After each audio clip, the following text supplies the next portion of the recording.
AI agents are limited by the tools they can call. Real context that matters to your end users is often locked down in hard to reach APIs.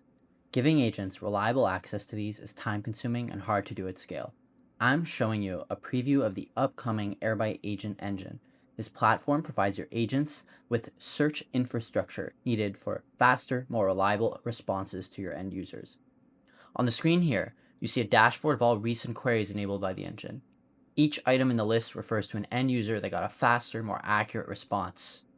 These all use Airbyte's open source agent connectors, which allow you to build tools for returning strongly typed records from third-party APIs. You can also see here that each credential that has been registered with the platform. In addition to enabling direct queries from agents, Airbyte offers an authentication module you can embed into your own apps for easily allowing your users to connect to outside systems. How does this all work? Each connector is delivered as an independent Python package to enable your agents to fetch, search, and write in real time. You can run these connectors yourself or kick off requests from our Python library or via API to run them in Airbyte's environment.